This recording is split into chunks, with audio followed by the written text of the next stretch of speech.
ហ្នឹងហើយជំរាបសួរក៏ដូចជាសួស្តីtất cảអ្នកគ្នាត្រឡប់មកជួបជាមួយខ្ញុំបាទ Zing Day Gaming ហើយថ្ងៃនេះផងដែរខ្ញុំនឹងមកលេងជាមួយនឹង Survivor 100 Day របស់យើងក្នុង game Minecraft ទាំងអស់គ្នា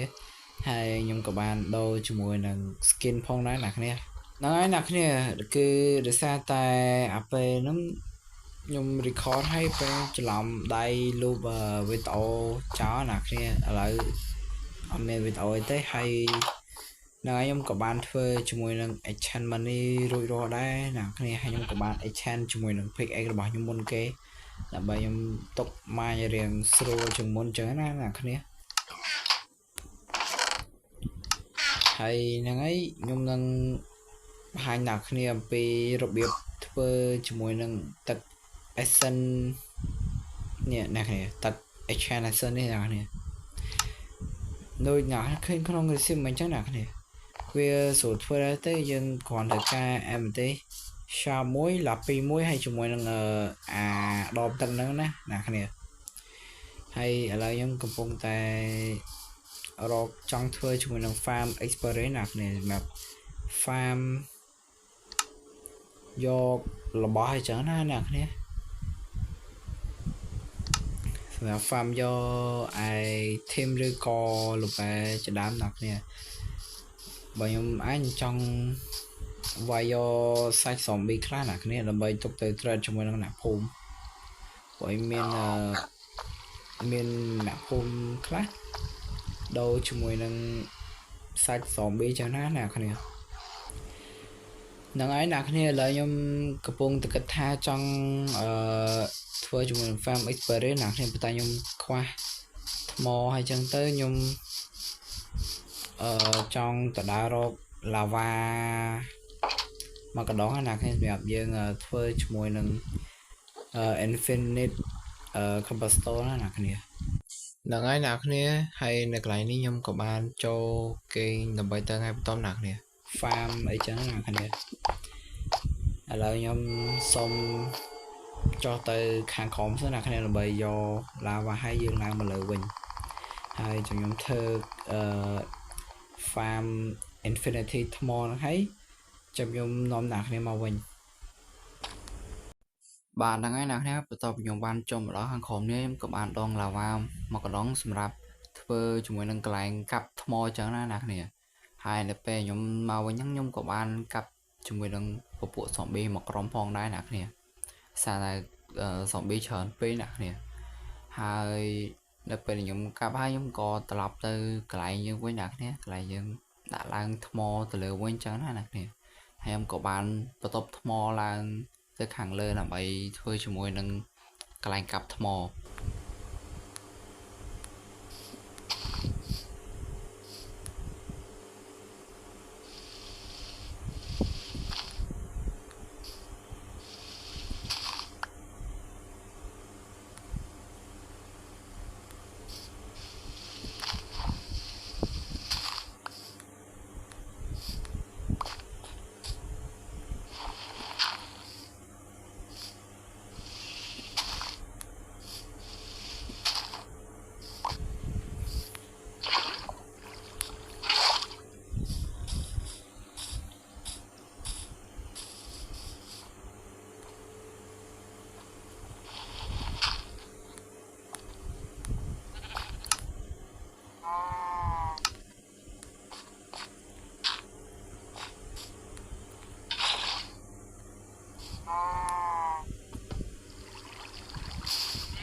បាទហ្នឹងហើយអ្នកគ្នាគឺថាកន្លែងធ្វើ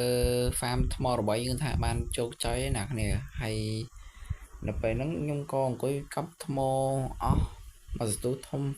ហើយទៅខ្ញុំក៏នឹកឃើញវិធីដាក់ hopper ក្រោមណាគ្នាកាប់ថ្មហើយវាធ្លាក់ចូលក្នុង hub ណាគ្នា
នឹងហើយអ្នកនេះរៀបមកដល់កន្លែងនេះគឺថាមានពពួក zombie វា spawn មកអញ្ចឹងណាអ្នកគ្នាហើយចឹងហើយខ្ញុំក៏បានប្រយុទ្ធជាមួយនឹងពួកវាមកស្ទុះហើយខ្ញុំក៏បានរត់ចូលទៅក្នុងផ្ទះដើម្បីខ្ញុំគេងចឹងណាអ្នកគ្នាប៉ុន្តែមានពពួកskeleton ជាមួយនឹង zombie វាដេញមកតាមខ្ញុំគេការចឹងខ្ញុំក៏កាប់ពួកវាចោលទៅ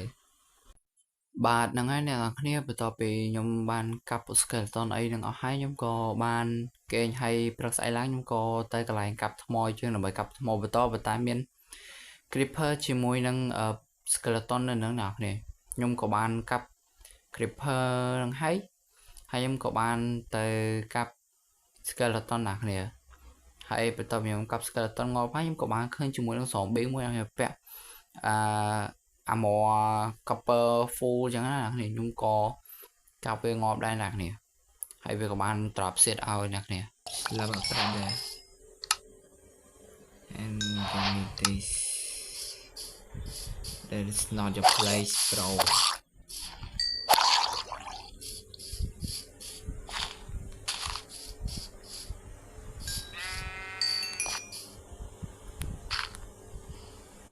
អញ្ចឹងហើយនៅកន្លែងនេះខ្ញុំក៏បានអង្គុយកាប់ថ្មមកស្ទុះចឹងទៅណាអ្នកគ្នាហើយ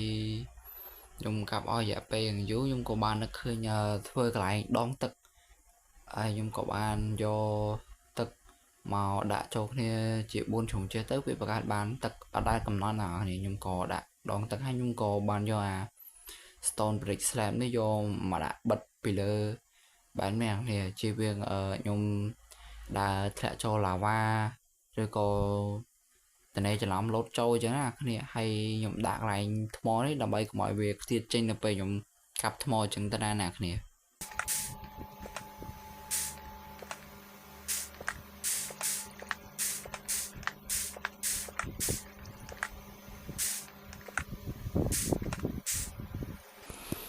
អញ្ចឹងហ្នឹងហើយអ្នកនេះដូចតែអ្នកនេះបានឃើញអញ្ចឹងថាកន្លែងនេះខ្ញុំបានកាត់ចោលខ្លះណាគ្នាហើយខ្ញុំក៏បានធ្វើជាមួយនឹងកន្លែងfarm ថ្មហើយខ្ញុំក៏រៀបចំកាប់ថ្មចំនួនសម្រាប់ធ្វើ farm experience របស់ខ្ញុំផងដែរអ្នកគ្នា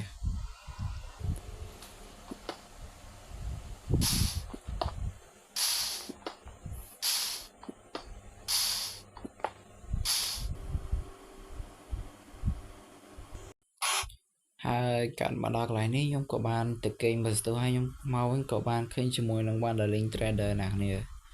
យ៉ាគឺ wandering trader ហើយខ្ញុំក៏បានចូលមើលថាគាត់មានលក់អីខ្លះច្រើនណាគ្នាហើយលក់របស់អត់ប្រយោជន៍ហើយចឹងហើយខ្ញុំក៏មកអង្គុយកាប់ថ្មរបស់ខ្ញុំមកស្ទុះទៅណាគ្នា A few moments later បាទហ្នឹងហើយអ្នកខ្ញុំបន្ទាប់ពីកាប់អមសទុធំទៅខ្ញុំក៏នឹកឃើញថាយើងក៏ត្រូវការឈើផងដែរអ្នកគ្នា